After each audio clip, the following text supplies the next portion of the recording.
The massive alien scout ship hung silently in Earth's orbit, its advanced cloaking systems making it invisible to human detection. Inside, Commander Rex of the Dominion's elite scout force stared at his display screen with growing disbelief. "Play that footage again," he ordered his crew. The screen flickered to life, showing scenes from Earth that defied his understanding. He watched as humans scaled near-vertical cliffs without any safety equipment. In another clip, they dove into freezing waters to rescue strangers. Yet another showed them running through burning buildings to save others. The most shocking footage showed soldiers continuing to fight despite injuries that would have stopped any other species in the galaxy. "Impossible," muttered Rex, his thick gray skin rippling with confusion. "No species can be this resilient." The Dominion had conquered thousands of worlds across the galaxy. Their warriors were legendary, bred for combat, enhanced through technology, and trained from birth. They had never encountered a species that could match their physical prowess. Until now. Lieutenant Tom stood beside him, his metallic scales gleaming under the ship's lights. "Sir, should we report this to High Command?" Rex laughed, a harsh sound that echoed through the bridge. "They'll think we've lost our minds. Look at their technology level. They haven't even achieved proper space travel yet." But as they continued watching, the evidence became impossible to ignore. A human athlete broke through what should have been impossible pain barriers to finish a race. A firefighter carried 3 children through a collapsing building. A diver survived at depths that would crush most species. "Sir," called out Officer Mark from his monitoring station, "I'm picking up something interesting from their entertainment broadcasts. They have these things called action movies where they act out even more extreme scenarios." Rex moved to Mark's station, watching as humans performed stunning feats of strength and endurance, even if some were just pretend. What fascinated him most was how their entire culture seemed built around pushing limits. "The most intriguing part," Mark continued, "is their response to failure. They just try again, no matter how many times they fall." The crew spent the next several days gathering more data. They watched humans train in extreme conditions: desert warfare exercises, Arctic survival training, high-altitude parachuting. Each new observation added to their growing unease.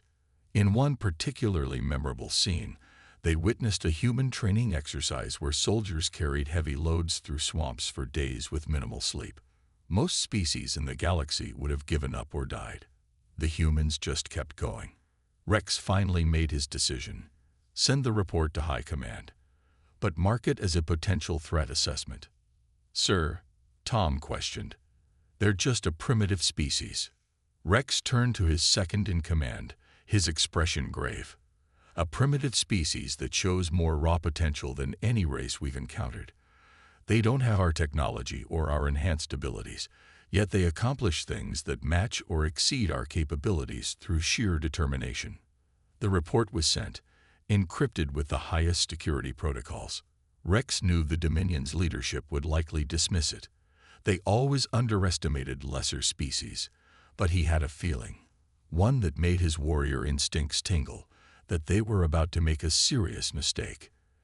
As their ship prepared to leave Earth's orbit, Rex made one final log entry. "These humans, they're different. They don't just survive. They thrive on challenge. They seek out hardship willingly. And most importantly, they do not know the meaning of impossible. The Dominion may rule the galaxy now, but if we're not careful, these humans might just change everything we think we know about strength." The scout ship disappeared into the darkness of space, leaving Earth's inhabitants unaware of the attention they had drawn. But the wheels were already in motion. Soon, the galaxy's mightiest warriors would learn a harsh lesson about underestimating humanity's potential. The age of human ascendancy was about to begin. 3 months after the scout ship's departure, the skies above Earth darkened. Not with clouds, but with the arrival of the Dominion's battle fleet. 7 massive ships, each the size of a small city, broke through Earth's atmosphere and positioned themselves over major population centers. Global panic ensued. Military forces worldwide scrambled to respond, but their weapons proved useless against the alien vessel's shields.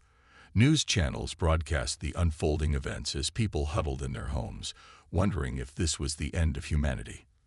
Then the broadcasts worldwide were hijacked. On every screen appeared a towering figure with metallic blue skin and eyes that glowed like distant stars. This was Supreme Commander Bolt of the Dominion forces. People of Earth, the alien's voice boomed, surprisingly understandable thanks to their translation technology. We are the Dominion, rulers of the galaxy. We have come to claim your world. The world's leaders quickly assembled for an emergency video conference, frantically discussing options that didn't exist. Before they could reach any conclusion, the alien commander continued. We offer you one chance to maintain your freedom. The Dominion respects strength above all else. If your champion can defeat ours in the trial of 7 challenges, we will recognize your sovereignty and offer alliance instead of conquest. In a small town in Montana, James Miller watched the broadcast from his cabin. At 42, the retired Marine Force recon operator had built a new life as a mountain rescue specialist after serving 4 tours in combat zones. His weathered face remained expressionless as he sipped his coffee, but his mind raced with analysis. The next morning, the aliens demanded Earth select a champion within 24 hours. World leaders debated sending Olympic athletes, special forces operators, or extreme sports champions. As they argued, James Miller walked into a military base near his home and made a simple statement to the guard. I'll do it. His offer, recorded and sent up the chain of command, reached the crisis committee within hours. His military record spoke for itself. Decorated for bravery multiple times, survivor of situations that had killed everyone else in his unit, and possessor of an almost supernatural ability to endure pain and hardship. We have better options, argued General Thompson during the selection meeting. He's past his prime. Admiral Williams shook her head. Did you read his file? The things this man has survived. Plus, he understands combat psychology better than anyone. He doesn't just fight, he adapts. As the committee debated, the Dominion ships maintained their threatening positions over Earth's cities. Time was running out. President Carter finally made the call. Send Miller. The next day, James stood on a platform in Washington, D.C. as the alien shuttle descended. He wore simple clothes, worn jeans, a black t-shirt, and hiking boots. No special armor. No weapons, just a man, ready to face the unknown. The shuttle door opened, revealing the Dominion's champion, a massive figure named Drac, nearly 8 feet tall with armor that seemed fused to his gray-green skin. His 4 arms each ended in clawed hands, and a ridge of spikes ran down his back. The crowd gasped at the sight. This is your champion. Drac laughed, his voice like stones grinding together. This small, soft creature. James said nothing, simply studying his opponent with calm, evaluating eyes. Commander Bolt stepped forward. The trial of 7 challenges will test strength, endurance, pain tolerance, tactical thinking, adaptability, courage, and will to survive. Each challenge occurs in a different environment. Victory comes only through completion of all challenges or the surrender of your opponent. James nodded once. When do we start? Drac laughed again, addressing the crowd rather than James. Your species must be eager to become our slaves. Your champion rushes to his defeat. James finally spoke, his voice quiet but carrying across the suddenly silent gathering. Where I come from, we have a saying. It's not the size of the dog in the fight, but the size of the fight in the dog. Drac frowned, not understanding. Dogs, we fight as warriors, not animals. James just smiled slightly. You'll understand soon enough. As both champions boarded the shuttle to begin the first challenge, Earth collectively held its breath. Their future now rested in the hands of one ordinary man facing the galaxy's most feared warrior. The trial had begun. The first challenge took place in a massive dome aboard the Dominion's command ship. As James entered, blistering heat hit him like a physical wall. The arena had been transformed into a desert environment, with temperatures reaching 130 degrees Fahrenheit. Sand stretched in all directions, broken only by jagged rock formations. The challenge of endurance begins now. Commander Bolt's voice echoed through the dome. You must reach the beacon at the center while carrying these weights. Attendants approached both competitors. Drac received weights totaling 200 pounds, attached to his forearms and torso. James was given the same weight, nearly matching his own body weight. Drac laughed. Your champion will collapse before reaching halfway. James said nothing as he adjusted the weights. From the viewing platform, Earth's representatives watched nervously. Among them was Dr. Anna West, the military physician who had examined James before the trial. He can't possibly carry that much weight through desert conditions, she whispered. The signal to begin sounded. Drac immediately pushed forward at an impressive pace, his 4 powerful limbs easily managing the extra weight. James started more slowly, setting a steady rhythm to his steps. 3 hours passed. The alien warrior maintained his lead, but something unexpected was happening. Drac's pace began to slow as his body struggled with the relentless heat. Behind him, James continued his steady march, his shirt now soaked with sweat, his face red from exertion, but his pace unchanged. Impossible, muttered Lieutenant Tom from the Dominion observation deck. The human should have collapsed from heat exhaustion by now. Commander Rex watched with growing interest. His body is adaptable. Look at how he sweats to cool himself. By hour 5, Drac was visibly struggling. His species evolved on a cooler world, and despite his superior strength, his body wasn't cooling efficiently. James had closed half the distance between them. What is happening? Drac demanded when representatives checked on him. The human should be dead. Humans evolved on a planet with multiple climate zones, Rex explained. Their bodies develop remarkable temperature regulation, and this particular human has trained in desert warfare. James passed Drac during the 7th hour. The alien warrior roared in frustration, pushing himself harder, but his movements had become erratic. James maintained his methodical pace, conserving energy, taking small sips from his water ration. When James reached the beacon first, the Earth observers erupted in cheers. Drac arrived 30 minutes later, collapsing at the finish point. First challenge to Earth, announced Commander Bolt, his voice revealing surprise. The second challenge began the next day. Underwater retrieval in freezing temperatures. The competitors had to recover 10 objects from the bottom of a massive tank filled with near-freezing water. Your champion will freeze to death, Drac boasted, now recovered and eager to even the score. But again, James surprised everyone. While Drac relied on brute strength to dive and surface quickly, James used controlled breathing techniques he'd learned during military training. He stayed underwater longer, conserving energy between dives. When Drac began showing signs of cold shock, James was still methodically collecting objects. The alien's body simply wasn't designed for such temperatures. James completed the challenge with steady determination, his lips blue but his focus unwavering. Second challenge to Earth, announced Commander Bolt, now watching James with intense curiosity. The third challenge tested pain tolerance. Both competitors stood on platforms that administered increasing electrical shocks. The first to step off would lose. The alien crowd expected a quick victory. Dominion warriors were famous for their pain resistance.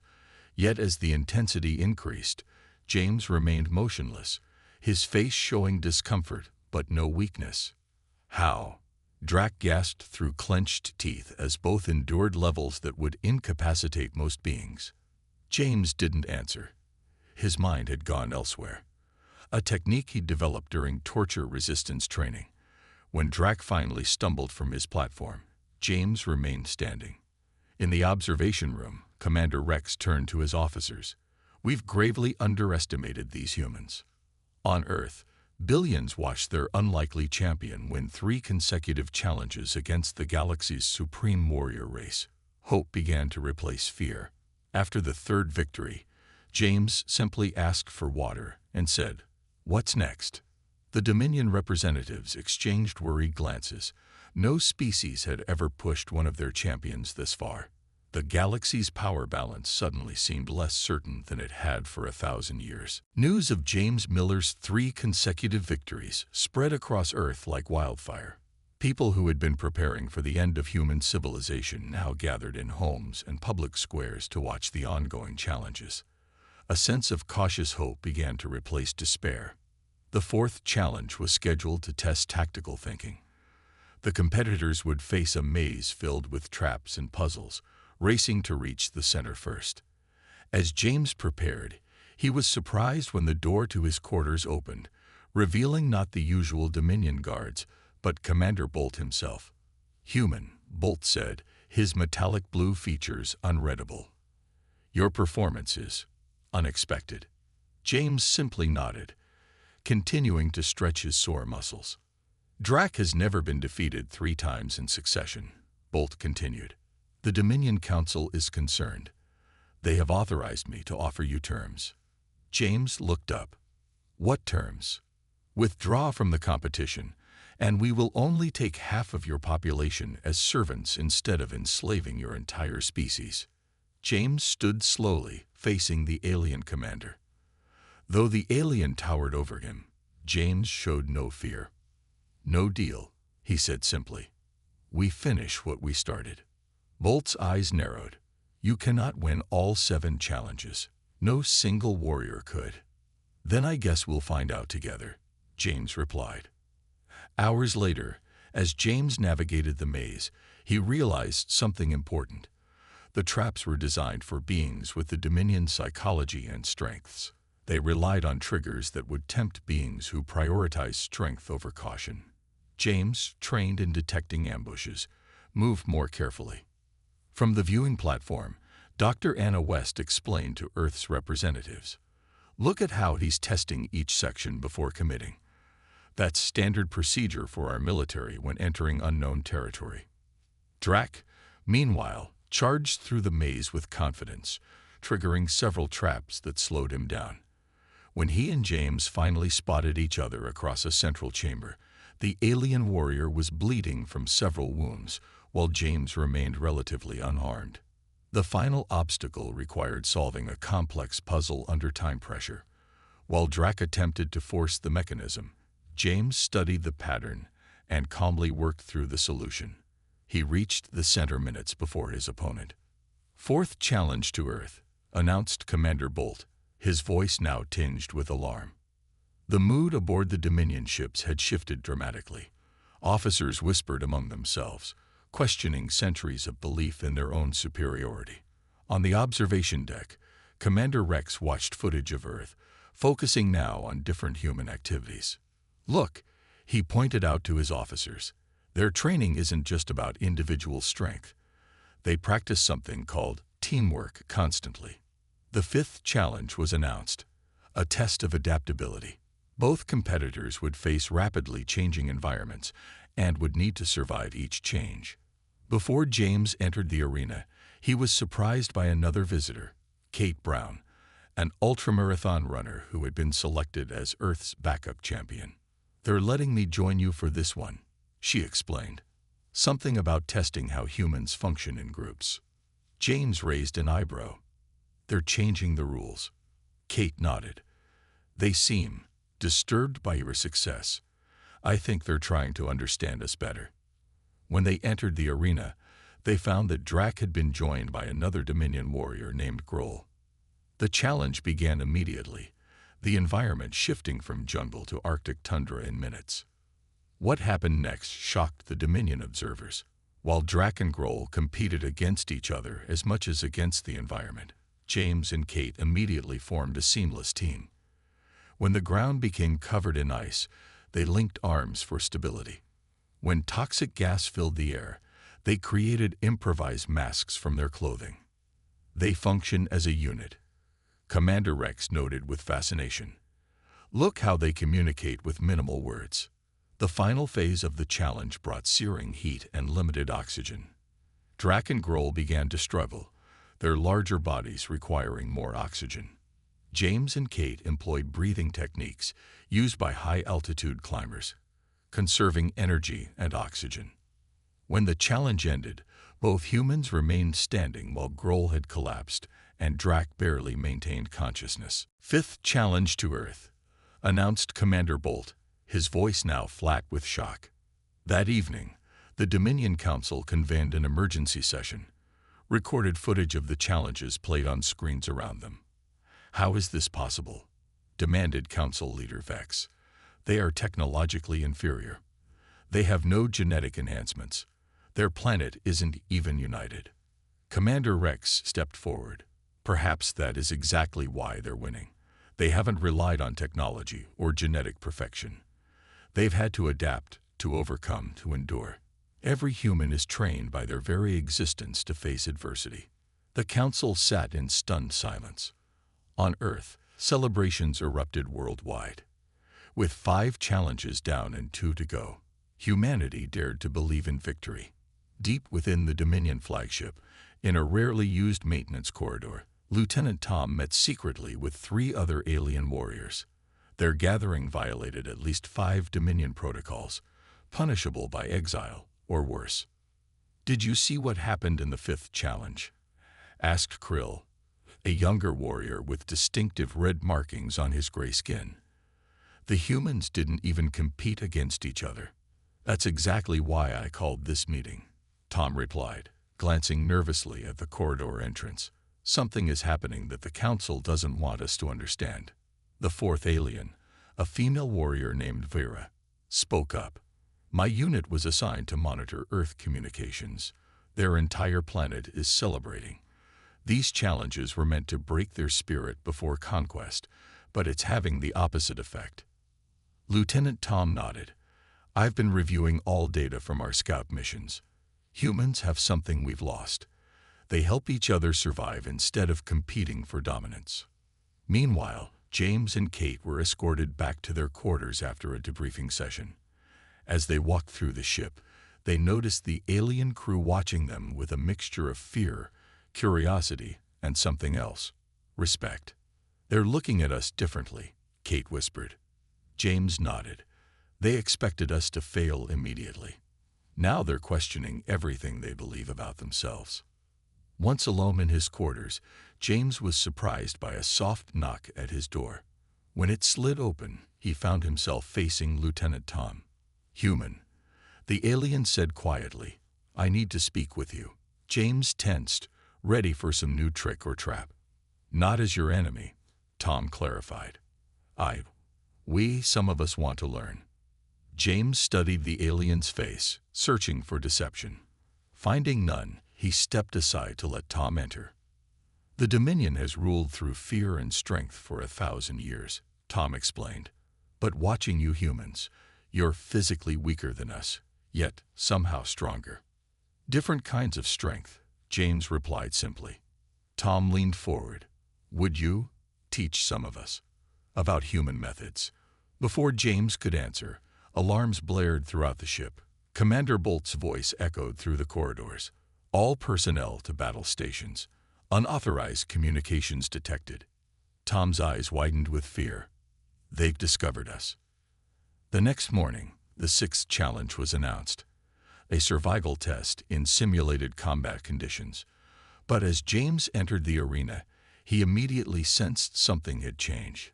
The viewing platforms were empty of all but the highest-ranking Dominion officers. No Earth representatives were present. Drac waited in the center, his 4 arms now equipped with ceremonial blades. His expression was different, not confident or mocking, but grim. "What happened?" James asked as they faced each other. "Weakness has infected our ranks," Drac growled. "After watching you, some warriors have questioned our ways. They have been removed for reconditioning." James felt a chill. "Lieutenant Tom." Drac's eyes narrowed. "You know the traitor's name. Then you are part of the corruption." The challenge began without further ceremony. Combat drones filled the arena, firing stun projectiles at both competitors. They were supposed to work together against this common threat, but Drac immediately turned on James, swinging his blades with lethal intent. "This isn't the challenge," James shouted, dodging the attacks while also avoiding drone fire. "The Council has changed the terms," Drac snarled. "Your death will end this contamination of ideas." As James fought for his life, something unexpected happened. A section of the arena wall exploded inward. Through the smoke came Lieutenant Tom, Krill, Vera, and several other Dominion warriors. "We reject the old ways," Tom shouted, his weapon firing at the combat drones. "The human way is stronger." Chaos erupted. The rebel warriors formed a protective circle around James, while Drac backed away in shock. "What is the meaning of this?" Commander Bolt's voice boomed from above. "Warriors of the Dominion, stand down immediately." Lieutenant Tom stood tall. "We have learned from the humans. True strength comes from cooperation, not domination. We challenge the old ways." From the command platform, Commander Rex stepped forward unexpectedly. "The human has not just survived our challenges. He has changed us from within. This has never happened before." Across Earth, people watched in confusion as the broadcast from the Dominion ship showed not the expected challenge, but the beginning of something far more significant, a revolution within the ranks of the galaxy's most feared warrior culture. On the bridge of the flagship, Council Leader Vex slammed his fist down. "This infection of human ideas must be contained. Prepare the final challenge. No rules, no limits. The human will not survive." The rebellion had begun, sparked by humanity's unexpected strength, not of body, but of spirit. The Dominion flagship shuddered as its massive engines powered up. Below, the people of Earth watched with growing dread as all 7 alien vessels broke formation and began ascending toward the upper atmosphere. Inside the command center of the flagship, chaos reigned. Council Leader Vex had taken direct control, pushing aside Commander Bolt and ordering the immediate execution of the human infection protocol. "The trial is suspended," Vex announced to his loyal officers. "These humans have proven too dangerous to be allowed freedom. We will cleanse their planet and harvest the survivors." Commander Rex stood in shocked silence, watching as weapon systems came online. The rebellion led by Lieutenant Tom had been quickly contained, with the rebels locked in the brig awaiting punishment. James and Kate had been separated and placed under heavy guard. On Earth, military leaders scrambled to respond to the sudden shift in alien behavior. Nuclear missiles were prepared for launch, though everyone knew they would be useless against the Dominion shields. "We need more time," General Thompson said during an emergency meeting. "If James can complete the final challenge, the Dominion would be bound by their own laws to recognize our sovereignty." In his holding cell, James sat calmly, analyzing his options. The door slid open, revealing Commander Rex. "Your species has created an unprecedented situation," Rex said without preamble. "Half our warriors now question our methods because of what you've shown them." James met his gaze steadily. "Is that why your council is planning to attack?" Rex's eyes widened slightly. "How did you know?" "It's what I would do if I were afraid of losing control," James replied. A moment of silence passed between them before Rex made his decision. "I am initiating the final challenge under ancient Dominion law. It cannot be countermanded, even by the Council." "What's the challenge?" James asked. "Planetary defense," Rex stated. "If you can prevent the Dominion fleet from executing their attack plan, Earth wins full recognition as an unconquered world." Minutes later, alarms blared throughout the ship. Commander Rex's voice echoed through every corridor. "By ancient right, the final challenge is declared. The human champion will defend his world against our full might." On the bridge, Council Leader Vex roared in fury. "What is the meaning of this?" "The law is absolute," Rex replied calmly. "The trial must be completed." Meanwhile, James was released and reunited with Kate. They were quickly joined by the freed rebels led by Lieutenant Tom. "We will fight with you," Tom declared. "The old ways must end." James shook his head. "We need a better plan than just fighting. Get me access to your communication systems." Within minutes, James was broadcasting to Earth using the Dominion's own technology. His message was brief but clear. "This is James Miller. The final challenge has begun. I need Marcus Wright and his team immediately." Across the globe, people wondered who Marcus was and why James would call for him now. In a classified underwater research facility, Marcus Wright, one of Earth's leading experts in electromagnetic pulse technology, received the message and understood immediately. "They've been studying our weapons this whole time," he told his team. "They know about our missiles, our lasers, everything conventional. But they haven't seen our experimental tech." While the Dominion ships positioned themselves for attack, a coordinated plan unfolded. Marcus and his team activated a network of hidden EMP platforms around the globe. James, working with Tom and the rebels, systematically disabled the flagship's communication with the other vessels. "What's happening?" Vex demanded as ship after ship reported control system failures. The carefully targeted EMP bursts didn't destroy the Dominion vessels, but temporarily disabled their weapon systems. In that moment of vulnerability, James executed the final part of the plan. Using the flagship's communication system, he broadcast images of Earth, not of its military, but of its people. Children playing, elderly couples walking hand in hand, rescue workers saving strangers from disasters, athletes pushing beyond their limits. "This is what you fear," James's voice echoed through every Dominion ship. "Not our weapons, not our technology, but our spirit. We don't conquer because we're strong. We're strong because we protect each other."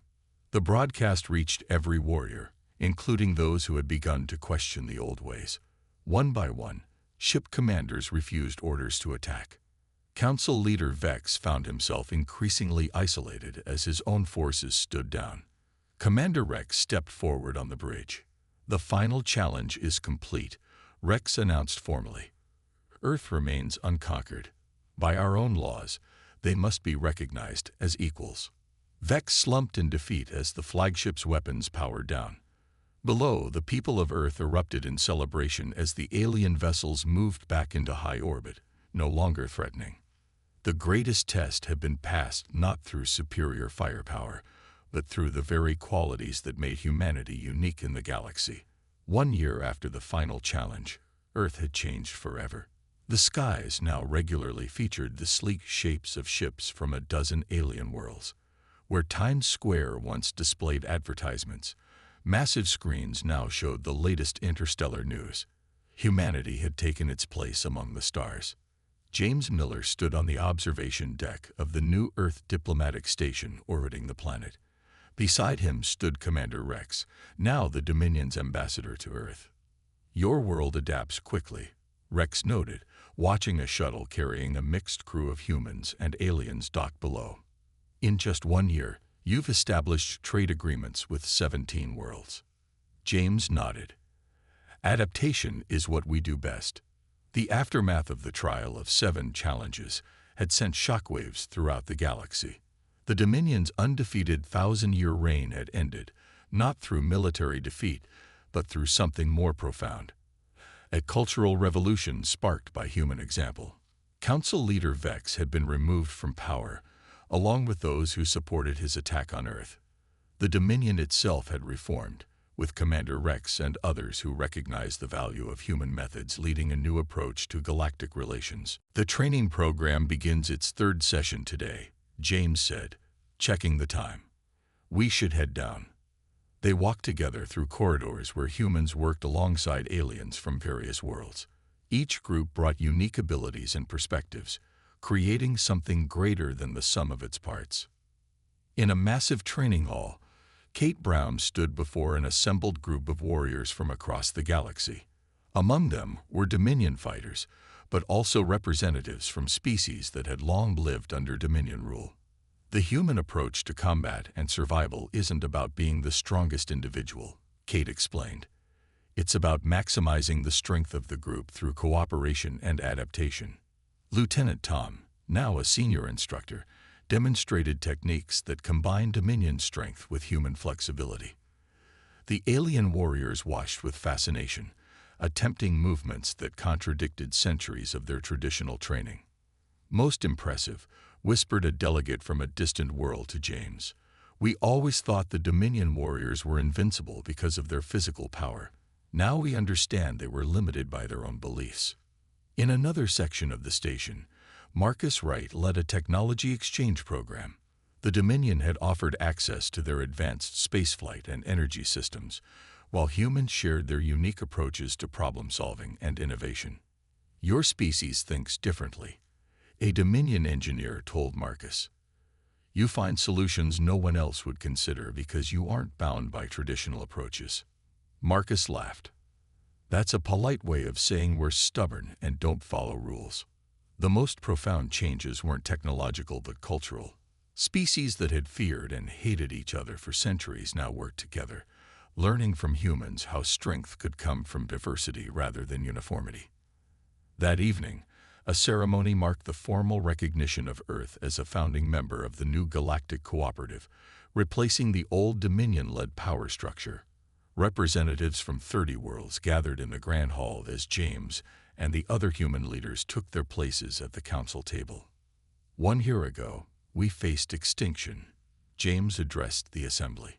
Today, we help lead a new era in galactic history, not because we conquered our enemies, but because we showed them a better way. Commander Rex stepped forward. For 1,000 years, the Dominion believed that true strength came from dominating others. Humans taught us that real power comes from lifting each other up. After the ceremony, James found a quiet moment alone by a viewport overlooking Earth. The blue-green planet shone brilliantly against the darkness of space. He thought about how close they had come to losing everything, and how an unexpected challenge had instead opened up the universe. Lieutenant Tom joined him. The training group from the outer sectors arrives tomorrow. They're particularly eager to learn human survival techniques. James smiled. Tell them to prepare for some tough lessons. We don't go easy on students. They wouldn't want you to, Tom replied. The story of how one human defeated the Dominion's greatest warrior has spread throughout the galaxy. Everyone wants to learn the secret of human strength. There is no secret, James said, still gazing at Earth. We just never learned that some things were supposed to be impossible. As the stars wheeled slowly overhead, the galaxy continued its transformation. The warriors who had once thought themselves invincible had discovered a greater power in the most unexpected place, a small blue planet where the inhabitants simply refused to accept defeat. The age of human influence had only just begun.